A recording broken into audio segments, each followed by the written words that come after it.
வணக்கம்.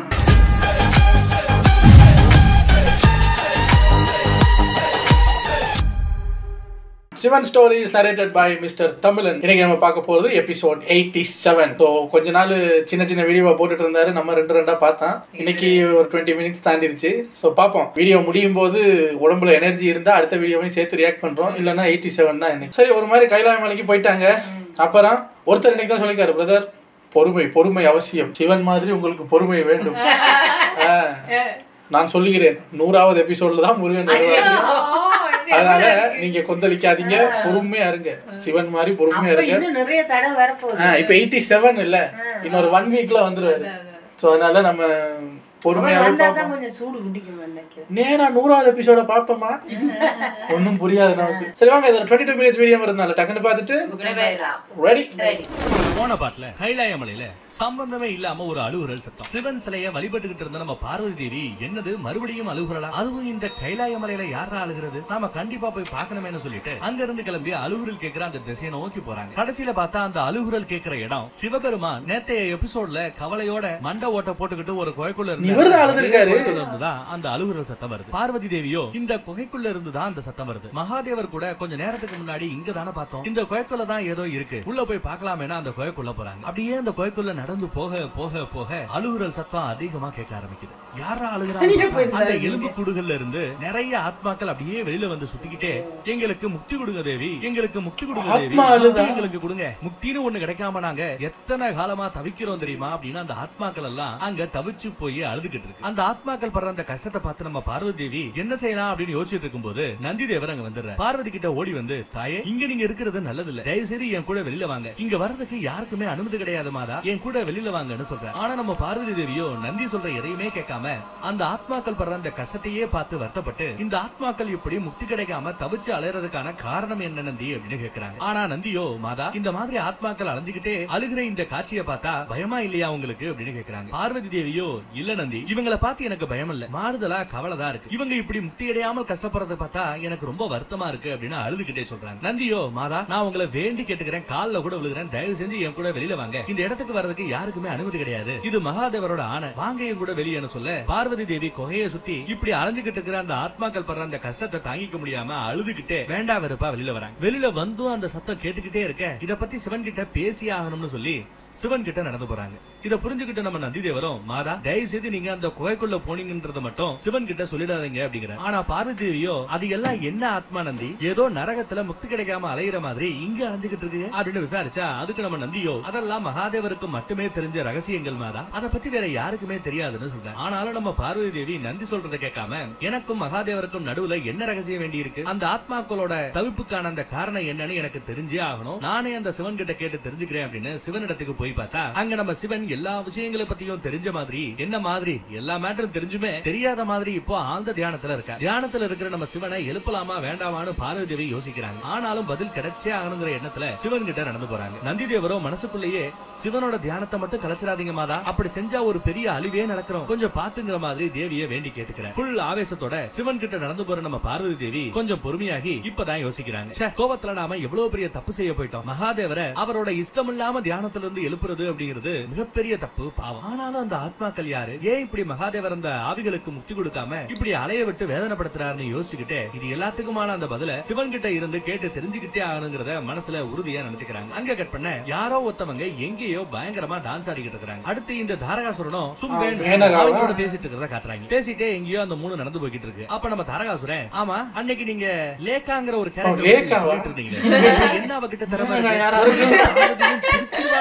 அப்படி கேக்குறான். அதுக்கு நம்ம சும்பேன் ரேகாவோட திறமைகளை பத்தி சொல்ல ஆரம்பிக்கிறான். லேகா அவ ஒரு அரக்கி, ஆனாலுமே அவளை நடனத்துல வெல்வதற்கு யாருமே இங்க கிடையாது, அவளோட நடனத்தை பார்த்து எந்த ஒரு பெரிய வைராகியா இருந்தா கூட அவங்க உடனே மயங்கிடுவாங்க அப்படிங்கிற. சோ அங்க யாரோ டான்ஸ் ஆடிக்கிட்டு இருந்தாங்கன்னு சொன்னோம்ல, அவங்க தான் அந்த லேகாவா இருக்கணும். அடுத்து இன்னும் அந்த 2 அசுரர்கள் இந்த லேகாவோட புகழை பத்திக்கிட்டு தான் பேசிட்டு இருக்காங்க. அவளால எந்த ஒரு ரூபத்தையும் எடுக்க முடியும், எந்த ஒரு பெரிய வைராகிய முனிவர்களை கூட தன்னோட அடிமையாக்கிடுவா, எடுத்த காரியத்தை திறமையா முடிச்சிருவா. இன்னும் அப்படி இப்படின்னு பேசிட்டே இவனுங்க ஒரு ரூமுக்குள்ள போறானுங்க. அங்கதான் அந்த லேகா டான்ஸ் ஆடிக்கிட்டு இருக்கா. இன்னும் இன்னும் அவளை ஃபுல்லா நமக்கு காட்டல. அப்படியே போக்கஸ் கொஞ்ச நேரமா கூட்டி இப்ப தாங்க மூஞ்சியை காட்டுறானுங்க. ரைட், இவளை பத்தி அப்புறம் பாப்போம். அடுத்து நம்ம கைலாய மலையில நம்ம சிவன் தியானம் எல்லாம் செஞ்சு முடிச்சுட்டு சாப்பிட உட்கார்ந்துருக்க. பார்வதி உம்முன்னு பேச வச்சுக்கிட்டு இன்னும் அதே வருத்தத்தோட பரிமாறிக்கிட்டு இருக்காங்க. தேவி இப்படி பேசாமே இருக்காங்களே நம்ம சிவன் பேச்சு கொடுக்க ஆரம்பிக்கிறார். அவரை சுத்தி ஒரு லுக் அவுட் விட்டு, எங்க எல்லா நேரமும் கூச்ச போட்டுக்கிட்டே இருக்கிற நம்ம சிவகணங்களையே காணோம், இன்னைக்கு நீ வந்ததுக்கு அப்புறம் தான் எல்லாரும் அமைதியா இருக்கானுங்க அப்படிங்கிற மாதிரி சொல்லி எப்படி எல்லாருக்கும் இந்த மேட்டரை பேசி புரிய வச்ச, இப்படி எல்லாம் நம்ம பசங்க இருக்க மாட்டாங்களேங்கிற மாதிரி கேட்கிறார். ஆனா தேவியோ சிவன் சொல்ற எதையுமே கேட்காம உம்முன்னு பேச வச்சுக்கிட்டு அவங்க பாட்டுக்கு பாத்திரத்துல இருக்கிற எல்லா பாயசத்தையும் சிவனோட இலையில எடுத்து போட்டுக்கிட்டே இருக்காங்க. இதை நோட்டீஸ் பண்ற நம்ம சிவன் போதும் பார்வதினு சொன்னதும் தேவி அவங்களோட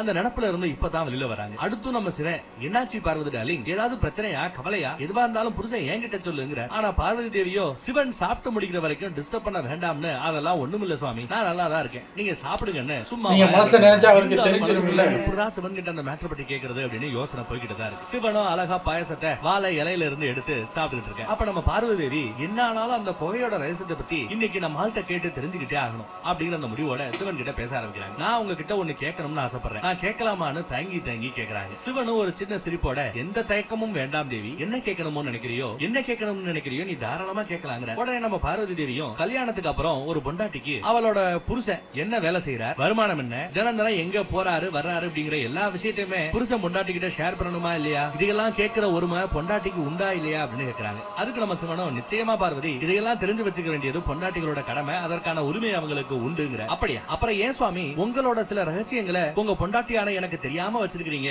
அப்படின்னு தேவி பிட்ட போட்டாங்க. சிவன் இப்ப என்ன பதில் தெரியாம இலைய பார்த்து சாப்பிட ஆரம்பிச்சிடுற. பார்வதி தேவியோ விடாம, ஏ சுவாமி அந்த குகையோட ரகசியத்தை பத்தி தெரிஞ்சுக்கிறதுக்கு எனக்கு உரிமை இல்லையா, நான் கேட்கப்படாதாங்கிறாங்க. அதுக்கு நம்ம சிவன் ரொம்ப பொறுமையா ஒரு சின்ன சிரிப்போட, பார்வதி இப்பதான் நாம நம்மளோட வாழ்க்கையவே ஆரம்பிச்சிருக்கிறோம், ஆனா நீ கேட்கிற விஷயம் வாழ்க்கையோட முடிவை பத்தியது, வாழ்க்கையோட முடிவை பத்தின அறிவு ஞானம் இதெல்லாம் உனக்கு இப்ப தேவையில்லை அப்படிங்கிற மாதிரி சொல்றாங்க. ஆனாலும் தேவி விடாம, என்ன இப்படி சொல்லிவிட்டீங்க, இந்த உலகத்தோட வாழ்க்கைகளோட எல்லா ஞானங்களையும் பத்தி புரிஞ்சுக்கிறதுக்காக கடும் தவம் செஞ்சவனா, அவ்வளவு தவம் செஞ்சிருக்கிறேன், என் உடலையே எவ்வளவு ஞானம் எவ்வளவு சக்தி கிடைச்சாலும் அதை எல்லாத்தையும் கிரகிச்சக்கூடிய அளவுக்கு என் உடலை வருத்தி நான் தயார் பண்ணி வச்சிருக்கிறேன், இது எதுவும் பத்தலையா அப்படின்னு கவலையோட கேட்கிறாங்க. அதுக்கு நம்ம சிவன், இல்ல இல்ல பத்தும் தான், உன்னால முடியும் தான், நீ செஞ்ச அந்த தவத்தினால தானே என்னோட வைராக்கி அந்த ரூபத்தை தாண்டி நான் உன்னை கல்யாணம் பண்ணிக்கிட்டேன் அப்படிங்கிற. உண்மைதான், உங்களை அடைஞ்ச எனக்கு உங்களோட ரகசியத்தை மட்டும் தெரிஞ்சுக்கிற உரிமை இல்லையா, அதை பத்தி நீங்க என்கிட்ட கொஞ்சம் சொல்லப்படாதா அப்படின்னு மறுபடியும் பாயிண்ட் பிடிக்கிறாங்க. இவ்வளவும் தேவி பேசினதுக்கு அப்புறம் வேற வழி இல்ல, இவகிட்ட சொல்லித்தான் ஆகணுங்கிறதுனால அந்த முக்கியமான விஷயத்தை சொல்றேன். இங்க பாரு பார்வதி, நாம இப்பதான் கல்யாணம் பண்ணிக்கிறோம், இதற்காக உலக நன்மைக்காகத்தான் மேஜர்லி நாம கல்யாணம் பண்ணணும். நம்ம கல்யாணத்தினால விளைய போற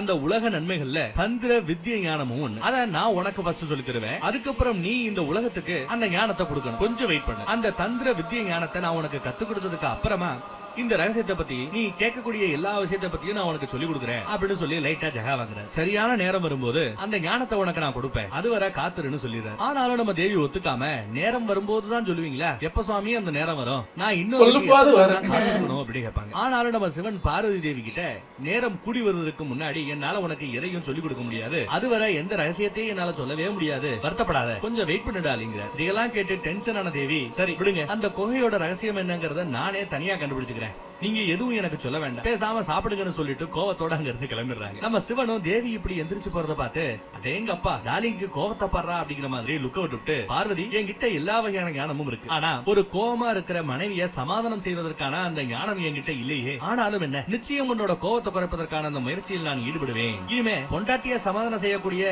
இந்த டெக்னிக்கையும் நாம கத்துக்கணும் போலயே அப்படிங்கிற மாதிரி பேசிக்கிட்டு இருக்கேன். கோபத்தோட எந்திரிச்சு போன நம்ம தேவி மான்சரோவருக்கு போய் உட்கார்ந்து, மகாதேவர் ரொம்ப மோசம், எதையாவது பேசிட்டு தான் இருப்பாரே தவிர கல்யாணமாகி நான் கேட்ட முதல் கேள்விக்கு அவர் பதில் சொல்லல, இதுல இருந்து அந்த மனுஷன் எனக்கு எவ்வளவு அதிகாரம் கொடுத்திருக்காங்கிறது நல்லாவே புரியுதுங்கிற மாதிரி புலம்பிக்கிட்டு இருக்க நம்ம சிவன் கையில பாயாச பாத்திரத்தோட வந்து நிக்கிறார். சிவன் வந்ததை உணர்ற தேவி லைட்டா திரும்பி பார்த்துட்டு சிவன் பார்வதினு கூப்பிட்டாலும் முகத்தை திருப்பிட்டு உட்கார்ந்துட்டு இருக்காங்க. சிவனும், பார்வதி டார்லிங் ரொம்ப கோவமா இருக்கீங்க போல, என் மேல கோவமா வருதா, சரி கோவமா கூட இருந்துக்கோ, ஆனா கொஞ்சம் சாப்பிட்டுட்டு கோவப்படும், கோவத்தை சாப்பாடு மேல காமிக்காத அப்படிங்கிற. அப்பயும் டார்லிங் எந்த பதிலும் சொல்லாம கோவத்தோட தான் இருக்கிறாங்க. சிவனோ சிரிச்சுட்டு அவரோட சூலத்தை ஒரு ஓரமா வச்சுட்டு தேவி கிட்ட போய் உட்காந்துக்கிறார். முகத்தை திருப்பி உட்கார்ந்துட்டு இருக்கிற அவங்க கிட்ட, பார்வதி ஒரு விஷயத்தை நீ மறந்துடாத, அன்னபூரணி தேவியோட சொரூபணி, உன்னோட பசி இப்ப அடங்கலைன்னா இந்த முழு உலகத்தோட இந்த அண்ட சராசரத்தோட பசியும் அடங்காது, அதனால நீ பசியா இருக்க கூடாது, இந்த சாப்பிடு அப்படின்னு சொல்லி பார்வதி தேவிக்கு பாயாசத்தை ஊட்டி விடுற. ஆனாலும் தேவி சிவனை திரும்பி கூட பார்க்காம உட்கார்ந்துட்டு இருக்காங்க. உடனே சிவன் கொஞ்சம் வருத்தமாயிராரு, தப்பு செஞ்சது நீ இல்ல பார்வதி, நான் தான், நீ ஒரு பெரிய ராஜ்யத்தோட ராஜகுமாரி, நானும் ஒரு சாதாரண ஞானி, அரண்மனையில உன்னோட ஒரு குரலுக்கு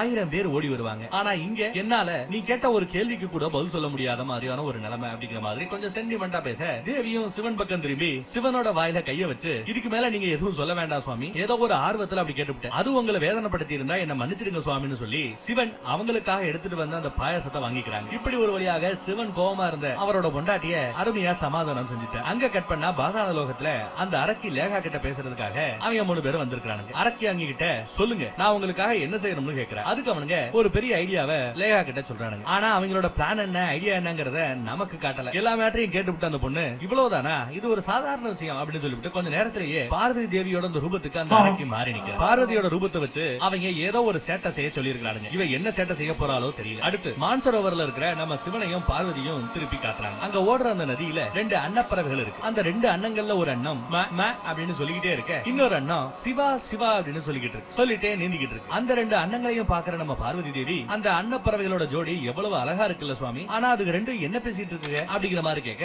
நம்ம சிவனும் அந்த அன்னப்பறவைகள் நம்ம காதலோட அடையாளம் பார்வதிங்கிற. ஒரு பறவை உமா உமா அப்படின்னு ஓம் பேரை சொல்லுது, இன்னொரு பறவை சிவா சிவா அப்படின்னு ஏன் பேரை சொல்லுது அப்படிங்கிற. இந்த 2 அன்னப்பறவைகளும் நம் காதலோட அடையாளமா எப்பவுமே இந்த நதியில தான் இருக்கும் அப்படிங்கிற. அப்படியே பேசிட்டு தேவிக்கு பாயசத்தை ஊட்டி விட்டு அவங்கள சாப்பிட வைக்கிற. அடுத்து நம்ம சிவனும் பார்வதி தேவியும் அங்க இருந்து புறப்பட்டு கைலாய மலைக்கு வந்துடுறாங்க. என்னதான் தேவி சிவன் கிட்ட ஏதோ ஒரு ஆர்வத்துல அந்த குகையோட ரகசியத்தை பத்தி உங்ககிட்ட மகாதேவா அப்படின்னு சொல்லி இருந்தாலும் கைலாய மலைக்கு வந்ததுக்கு அப்புறம் இன்னும் அவங்களோட அந்த ஆத்மாக்களோட அலுவல் கேட்டுக்கிட்டே இருந்ததுனால அது அவங்களை கொஞ்சம் கொஞ்சமா டிஸ்டர்ப் பண்ணிக்கிட்டே இருக்கு. சிவன் கிட்ட கேட்டா அதை பத்தி அவரு சொல்ல மாட்டார். அதனால நாம தான் அதை பத்தி கண்டுபிடிக்கணுங்கிற அந்த முடிவோட பார்வதி தேவி மறுபடியும் ஆத்மாக்கள் இருக்கிற அந்த கோயிலுக்கு போறாங்க. சிவன் எந்த பதிலும் சொல்லல, பரவாயில்ல. ஆனா இந்த கேஸ்ல சம்பந்தப்பட்ட அந்த ஆத்மாக்கள் கிட்டயே நம்ம டைரக்டா போய் என்ன எதுன்னு கேட்டு தெரிஞ்சுக்கலாம்னு போறாங்க. அதுக கிட்ட நீங்க எல்லாரும் இப்படி முக்தி கிடைக்காம வேதனையோட அலைவதற்கான அந்த காரணம் என்ன அப்படின்னு ஸ்ட்ரைட்டாவே கேட்டுறாங்க. அது கிட்ட இருந்து எந்த ரெஸ்பான்ஸும் இல்ல. உங்க கஷ்டம் என்னன்னு சொன்னாதான் என்னால முடிஞ்ச உதவி செய்ய முடியும், சொல்லுங்க அப்படின்னு இந்த அம்மா அவங்க கிட்ட பேச்சுவார்த்தை நடத்திக்கிட்டு இருக்கும்போது பின்னாடி இருந்து நம்ம சிவனோட குரல்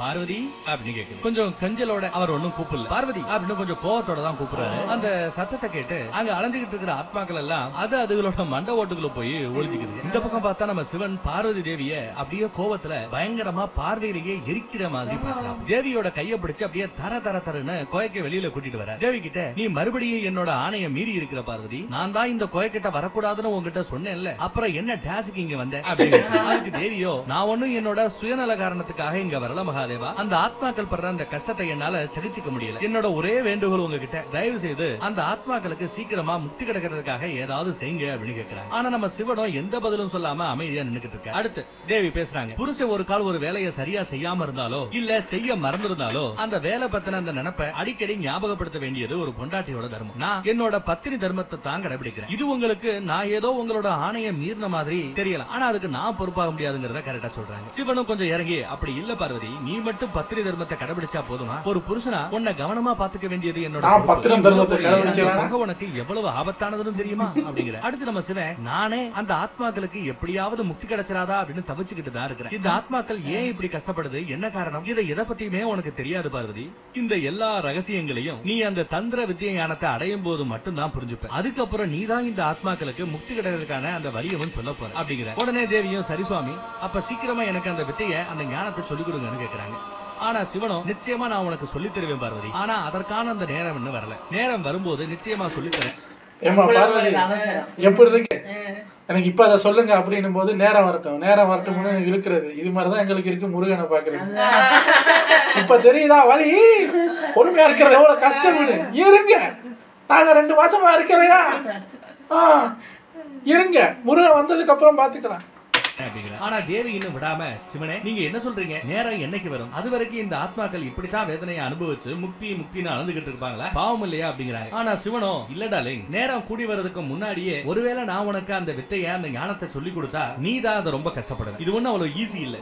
அந்த வித்தையை நீ உன் உடம்புல ஏத்துக்கும் போது பயங்கர வேதனைப்பட வேண்டியிருக்கும். அந்த வேதனையோடு இந்த ஆத்மாக்களோட வேதனையை கம்பேர் பண்ணி பார்க்கும்போது இந்த ஆத்மாக்கள் படுற வேதனை எல்லாம் ஒண்ணுமே இல்லை. இவ்வளவு நாள் வேதனைப்பட்டுக்கிட்டு தான் தெரியுதுங்க. இன்னும் கொஞ்ச நாள் வேதனையோட தெரியறதுனால இந்த ஆத்மாக்கள் ஆத்மாக்களுக்கு ஒண்ணு ஆகிறாது அப்படிங்கிறாரு சிவன். இல்ல சுவாமி, இது தப்பு. ஒருத்தவங்க படுற அந்த வேதனையை பத்தி நல்லா தெரிஞ்சிருந்தோம் அவங்க படுற அந்த வேதனையை உதாசீனப்படுத்தி கண்டுக்காம இருக்கிறது ஒரு பெரிய பாவச்செயல். இப்படி ஒரு கொடுமையா அந்த ஆத்மாக்களுக்கு எப்படி உங்களால செய்ய முடியுதுன்னு கேக்குறாங்க. தேவி பேசுறதை கேட்டு நம்ம சிவன் கொஞ்சம் டென்ஷன் ஆகி, பார்வதி நீ என்னோட அர்த்தநாயகி, என் பொண்டாட்டி, என்ன கேள்வி கேட்கறதுக்கான எல்லா உரிமையும் உனக்கு உண்டு. நான் உன்னோட எல்லா கேள்விகளுக்கும் இப்ப பதில் சொல்றேன், நீ நல்லா கேட்டுக்கோ. நீ மட்டும் இந்த குகையோட ரகசியத்தை தந்திர வித்திய ஞானத்தை சரியா புரிஞ்சுக்காம தெரிஞ்சுக்கிட்டேனா நீ செஞ்ச அந்த தப்புக்காக இப்படி அலையிற அந்த ஆத்மாக்களுக்கு என்னைக்குமே அப்புறம் முக்தி கிடைக்காம போயிடும். செஞ்ச தப்ப சரி செய்யறதுக்காக வேற வழி இல்லாம கால சக்கரத்துக்கு போய் நீ தான் மாட்டிட்டு தவிப்ப. அதுக்கப்புறம் இந்த ஆத்மாக்களுக்கு முக்தி கிடைக்கிறதுக்காக நீ மறுஜென்மம் எடுத்தாகணும். இதுவரைக்கும் நாம அனுபவிச்ச கஷ்டத்துக்கெல்லாம் இப்பதான் ஏதோ கல்யாணமாகி சின்னஞ்சிறுசுக 4 சுகத்தை பார்க்க ஆரம்பிச்சிருக்கிறோம். அதுக்குள்ள இதுகளுக்கு உதவி செய்ய போய் மறுபடியும் நீ மறுஜென்மம் எடுத்து மறுபடியும் முதல்ல இருந்து ஆரம்பிக்கிறான்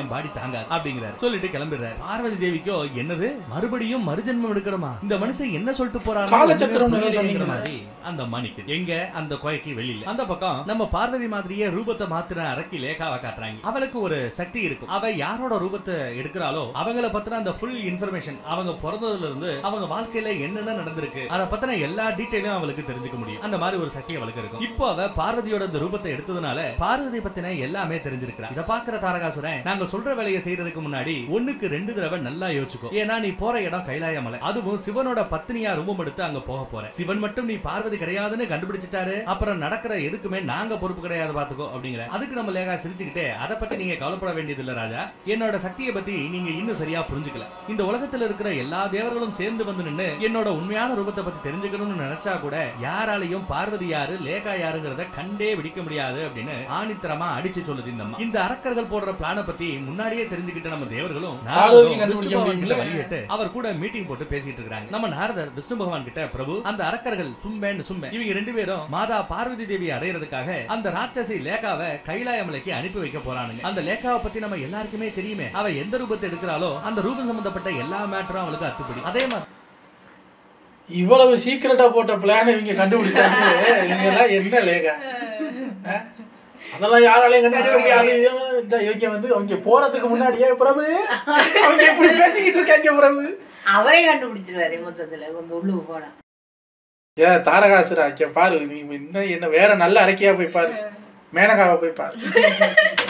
அவ எந்த ரூபத்துக்கு மாறுறாளோ அதுக்கும் ஒரிஜினல் ரூபத்துக்கும் நடுவுல வித்தியாசமே கண்டுபிடிக்க முடியாது. அப்பேற்பட்ட வர்த்தம் வாங்கி வச்சிருக்கா, யாரா இருந்தாலும் கண்டுபிடிக்க முடியாது. இப்பதான் சின்ன சிறுசுக கல்யாணம் பண்ணி வச்சிருக்கிறோம், அதுக்குள்ள இந்த ராட்சசி வந்து கடுப்பேத்துறாளே அப்படின்னு புலம்பிக்கிட்டு இருக்காங்க. அடுத்து நம்ம இந்திரன். ஆமா பிரபு, நாரதர் சொல்றது எல்லாமே உண்மை. எத்தனையோ காலங்களா சிவனும் பார்வதி தேவியும் சேருவாங்கன்னு நம்ம காத்துக்கிட்டு இருக்கிறோம். ஆனா இந்நேரம் கூடி வரும்போது, இப்படி நேரம் கூடி வரும்போது இந்த லேகா வேற நடுவுல வந்து பிரச்சனை பண்றா பிரபு அப்படிங்கிற. விஷ்ணு பகவான சிரிச்சுக்கிட்டே, இந்திரா மகாதேவர் முக்காலமும் நின்றவர், அவரோட கண் பார்வையில இருந்து யாராலையும் தப்பிக்க முடியாது. அந்த லேகாவா இருந்தாலும் சரி, சிவன் எல்லாத்தையும் கண்டுபிடிச்சிருவார், நீங்க எல்லாரும் கவலைப்படாம இருங்கிறாங்க. அதுக்கு இந்திரன், சரி லேகா கூட யாருன்னு மகாதேவர் கண்டுபிடிச்சிருவாருன்னு வச்சுக்கோங்க. எங்க தேவர்கள் எல்லாருக்கும் இன்னும் ஒரு பெரிய கவலை இருக்கு. நம்ம மாதா தேவி பார்வதி இப்போ அசுரர்களை அழிக்கிறதுக்கு ஒரு மகனை பெத்தெடுக்காம சிவனோட பிள்ளைங்க தான் தாரகாசுரனை கொல்லணுங்கிறது விதி. புள்ள பத்துக்கிற வேலையை பார்க்கணும்ல, அதை விட்டுவிட்டு ஏதோ தந்திர பிரச்சனை ஆர்வம் காட்டிக்கிட்டு இருக்காங்க. புள்ள பத்துக்கிற வேலையை விட்டுவிட்டு அந்த மண்ட ஓடுகள் இருக்கிற குகையோட ரகசியம் இதெல்லாம் எப்படி உங்களுக்கு தெரியும் அவங்க ஆர்வம் போய்கிட்டு இருக்கு. என்ன கொடுமை சரவணன் இது அப்படிங்கிற மாதிரி அவர் பேசிட்டு இருக்காரு.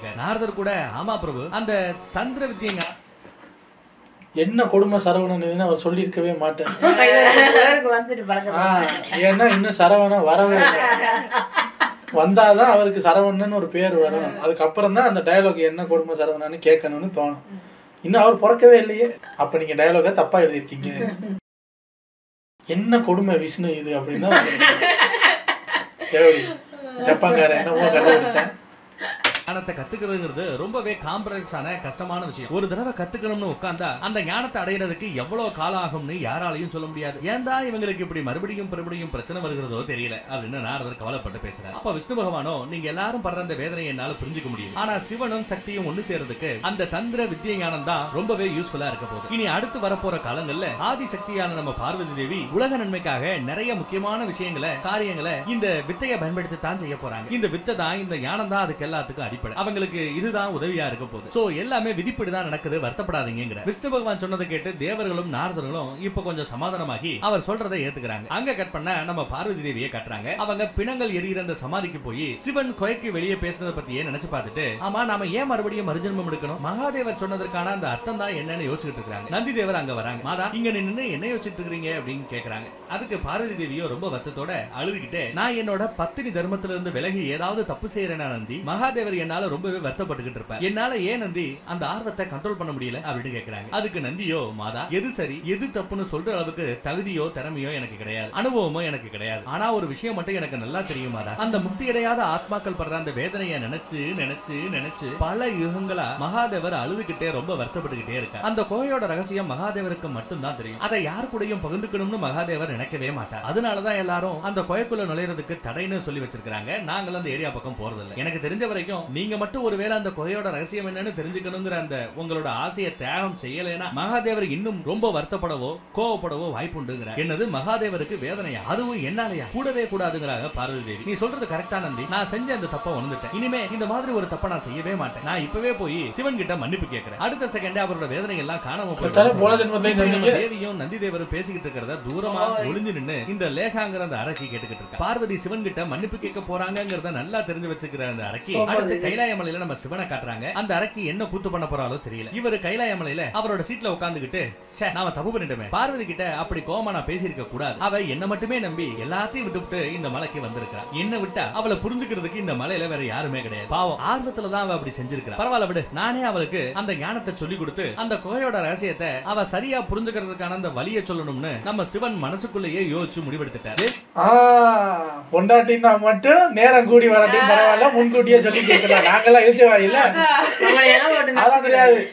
90 எபிசோட்ல முருகன் வரணும், நேரமெல்லாம் கூடி வரக்கூடாது, நாங்க உங்க குழந்தைங்க தானே, இதான் அங்க ஒரு நியாயம் இங்க ஒரு நியாயமா, முடியாது முடியாது, செல்லா செல்லா மேனகாவை கூப்பிடுங்க சார் சொல்லி கொடுக்குற அந்த மைண்ட் செட் மாப்பிள்ள. அப்ப கரெக்டா நம்ம பார்வதி தேவி சிவன் கிட்ட வந்து என்ன மன்னிச்சுங்க சுவாமி, நீங்க சொன்னது எல்லாமே ரொம்ப சரி, நீங்க சொல்றதை கேட்காம நான் நடந்திருக்க கூடாது, ஏற்கனவே நீங்க சொல்றதை கேட்டு நான் நடந்துக்காதனாலதான் நிறைய தப்பு நடந்து போச்சு, திரும்பி அதே மாதிரி ஒரு விஷயத்தை நான் செய்யக்கூடாதுன்னு நினைக்கிறேன் அப்படின்றாங்க. இதை கேட்கிற நம்ம சிவனோ, நீ சொல்றதெல்லாம் சரிதான் பார்வதி, ஆனா நீ கவலைப்படாத, நானே உனக்கு அந்த தந்திர வித்திய ஞானத்தை சொல்லி கொடுத்து அந்த கோயோட ரகசியத்தையும் நான் தெளிவா உனக்கு உணர்த்துகிறேன் அப்படின்னு சொல்றாரு. நம்ம பார்வதி தேவியோ, என்னது தந்திர ஞானமா, இல்ல இல்ல அதெல்லாம் எனக்கு இப்ப தேவையில்லை சுவாமி, எனக்கு உங்களோட காதலே போதும்னு சொல்றாங்க. என்னடா நம்ம தேவி சிவனே வெளியே வந்து அந்த ஞானத்தை சொல்லித்தரேன்னு சொல்லும் போது வேண்டாம்னு சொல்றாங்களே, சரியில்லையே, ஒருவேளை இது அந்த அரக்கி லேகாவா இருக்குமோ அப்படின்னு நம்ம யோசிக்க, நாம கெஸ் பண்ணது கரெக்டா. இப்ப நம்ம சிவன் கிட்ட பேசிட்டு இருக்கிறது பார்வதி தேவியே கிடையாது, அவங்க ரூபத்துல வந்திருக்கிற அந்த அரக்கி லேகா. நமக்கே அது புரிஞ்சு போச்சு, நம்ம சிவனுக்கு தெரியாம இருக்குமோ,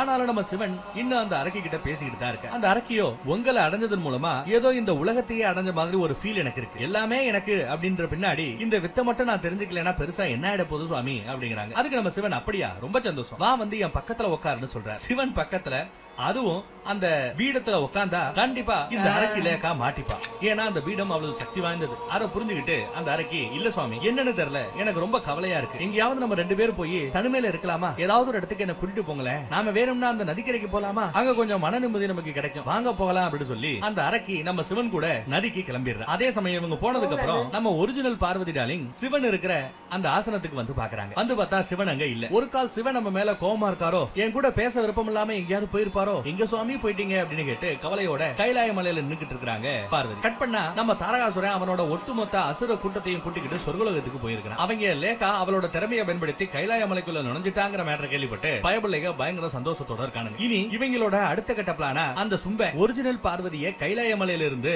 எப்படி கடத்திட்டு வர போறாங்க அப்படிங்கறத பத்தி பேசிட்டு இருக்கானுங்க. அதுக்கு நிசும்ப இப்ப சிவனை நம்ம அரக்கி நதி பக்கம் கூட்டிட்டு போயிட்டா. பார்வதியோ சிவன் எங்க அப்படின்னு மும்மரமா தேடிக்கிட்டு இருக்கும்போது அவங்கள கடத்துறது ரொம்ப ஈஸின்னு பேசிட்டு இருக்கானுங்க. டேய் தும்ரலோசா, நீயும் நம்ம ரத்த பிச்சும் சேர்ந்து பார்வதியை எப்படியாவது கைலாய மலையில இருந்து இங்க கடத்திட்டு வாங்கடா, சிவன் ஒன்னும் நடுவுல டிஸ்டர்ப் பண்ண வரமாட்டார், அவர் நதியில ஜாலியா இருப்பார் அப்படின்னு சொல்றாங்க. கடத்திட்டு வந்து பார்வதி இங்க நமக்கு அடிமையா வச்சுக்கலாம் அப்படின்னு முடிவு பண்றாங்க. பொண்டாட்டிய பறிகொடுத்தது கூட தெரியாம சிவன் அந்த நதிக்கரையிலையும் கைலாய மலையிலையும் நம்ம அரக்கி கூட குடும்பம் நடத்த வேண்டியதுதான் அப்படின்னு சொல்லி கெக்கப்பன்னு சிரிச்சிட்டு இருக்காங்க. தாரகாசுரனோ நம்ம ரூட் கொஞ்சம் கிளியர் ஆக போற மாதிரி நினைச்சு சந்தோஷப்படுறேன். கட் பண்ணி மறுபடியும் கைலாய மலையை காட்டுறாங்க. அங்க நம்ம பார்வதி தேவி சிவனை தேடிக்கிட்டு நந்தி தேவர் கிட்ட சிவன் எங்கன்னு விசாரிக்கிறாங்க. எங்க தேடியும் மகாதேவ மகாதேவர் கிடைக்கல மாதா, அவர் எங்க போனாரோ தெரியலங்கிற மாதிரி நந்தி பதில் சொல்றார். தேவி ரொம்ப வருத்தப்பட வேண்டிய அந்த நிலைமை, என்னாலதான் எல்லாமே, நான் தான் சிவனை ரொம்பவே வருத்தப்பட வேண்டிய இப்பேற்பட்ட ஒரு சூழலுக்கு தள்ளி விட்டுட்டேன். அவர் கோபத்துல என்கிட்ட ஒரு வார்த்தை கூட சொல்லாம எங்க போறேன்னு சொல்லாம போயிட்டாரே அப்படின்னு வருத்தப்படுறாங்க. இப்படியா பார்வதி தேவியும் நந்தியும் சிவன் எங்கன்னு வருத்தத்தோட நின்னுகிட்டு இருக்க, நம்ம சிவகணங்கள் எல்லாரும் வில்வ இலைகளை பறிச்சுக்கிட்டு அங்க நடந்து வந்துகிட்டு இருக்காங்க. வந்தவங்க நம்ம பார்வதி தேவியை ஒரு பயங்கரமான ஷாக்கோட பார்த்துட்டு, மாதா அப்படின்னு நம்ம பார்வதி தேவியை கூப்பிட்டு, நீங்க எப்படி நதிக்கரையில இருந்து எங்களுக்கு முன்னாடி இங்க வந்து சேர்ந்தீங்க, இப்பதான் உங்களை நதிக்கரையில நாங்க பார்த்தோம் அப்படிங்கிற மாதிரி பேசுறாங்க. என்னது, நான் சிவன் கூட நதிக்கரைக்கு போனேனா, எல்லாரும் என்னையா சொல்றீங்க அப்படின்னு கேக்குறாங்க. அதுக்கு அவனுங்க எல்லாரும், ஆமா மாதா, நாங்க எல்லாரும் வில்வ இலை வில்வ பழம் இதெல்லாத்தையும் பறிச்சுக்கிட்டு இருந்தோம். அப்ப நீங்களும் மகாதேவரும் அந்த நதி பக்கம் போனீங்க. ஆனா எப்படி நீங்க இவ்வளவு விரைவாக இங்க வந்தீங்கன்னு தான் எனக்கு புரியலங்கிறாங்க. இவங்க பேசுறதை கேட்டு டென்ஷன் ஆன நந்தி, ஏண்டா டேய், காலையிலேயே அதிகமா பாங்க அடிச்சிட்டு போதையில உளறீங்களாடா, நடக்காத ஒண்ணு எப்படா உங்களுக்கு மட்டும் நடந்த மாதிரி தெரியுது. மாதா பார்வதி இங்க ஏன் கூட பேசிக்கிட்டு இருக்கும்போது எப்படி அங்க நதிக்கரையில சிவன் கூட இருப்பாங்க, போதையில உளராதீங்கடா அப்படின்னு திட்டுறா. என்னது போதையில கத்துறமா, டேய் சத்தியமா சொல்றோம்டா, நாங்கெல்லாம் சரக்கடிக்கவே இல்ல மாதா, நாங்க சொல்றதை நம்புங்க, உங்களை நாங்க நதிக்கரையில சிவன் கூட பார்த்தோம் அப்படின்னு அடிச்சு சொல்றாங்க. கொஞ்ச நேரம் நல்லா யோசிச்சு பாக்குற நம்ம பார்வதி தேவி அடுத்து அவங்க கண்களை மூடி ஓம் அப்படிங்கிற அந்த மந்திரத்தை சொல்லி அவங்களோட ஞான திருஷ்டியால சிவன் எங்கன்னு தேடுறாங்க. கிளியரா தெரியலனாலும் சிவன் அந்த நதிக்கரையில மாதிரியே ஒரு ரூம் இருக்கிற ஒரு பொன் கூட இருக்கிறத தெரிஞ்சுக்கிறாங்க. இல்ல இப்படி நடக்கவே கூடாது, யாரவ என்ன மாதிரியே ரூம் எடுத்து சிவன் கூட அங்க இருக்கிறது, அவ யாருங்கிறத நம்ம தெரிஞ்சுக்கிட்டே ஆகணும்னு சொல்றாங்க. ஐயோ, இங்க டூப்ளிகேட்டா யாரோ ஒருத்தி பார்வதி தேவி மாதிரியே ரூம் எடுத்து வந்திருக்காளா, யாரா இருக்கும் அப்படிங்கிற மாதிரி நம்ம சிவகணங்களும் நந்தியும் கூட யோசிக்கிறாங்க. மாட்டிக்கிட்டா அடுத்து என்ன ஆகுறத அடுத்த எபிசோட்ல பாப்போம். தேங்க்யூ. பெருசா சொன்ன 6 வித்தியாசம் கூட கண்டுபிடிக்க முடியாது, வந்து 6 நிமிஷத்துல கண்டுபிடிச்சாங்க யாரோ டூப்ளிகேட். அவருக்கு கூட விளங்கி இருக்கும். அவரு இப்ப கூட்டி போறதே அந்த நதிக்கரையில தள்ளி விடுறதுக்கு தானே தெரியும். அவரு பாப்பாரு அந்த நிழல் தண்ணியில பார்த்தா உருவம் தெரியும் தானே.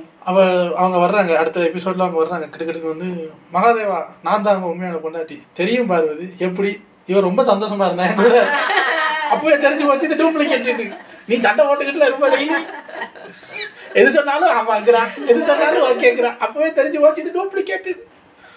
சரி கொஞ்ச நேரம் சந்தோஷமா இருப்பேன்னு வந்தேன், அதுக்குள்ள வந்துட்டியா பாத்தியா, பொறுக்காம வந்துட்ட பாத்தியா, நீதான் ஒரிஜினல். இவனுக்கே அந்த நிலைமை தான் என்ன பண்றது. எனிவேஸ், எனக்கும் நாரதருக்கும் ஒரே வேவ் லென்த். நாரதருக்குல அந்த முடி வச்சுக்கிட்டு இருப்பாரு, புள்ள வைக்கிற வேலையை பார்க்காம என்ன சார் பண்ணிட்டு இருக்காங்க எனக்கு கவலை பண்றது. தேவரில் ஒருத்தர் இந்திரன். நாளைக்கு வந்து சந்திக்கிறேன், ஏன்னா எங்கள் கேமராவில் பேட்டரி இறங்கிக்கிட்டு இருக்கு. மிச்ச எபிசோட நாளைக்கு பார்ப்பேன்.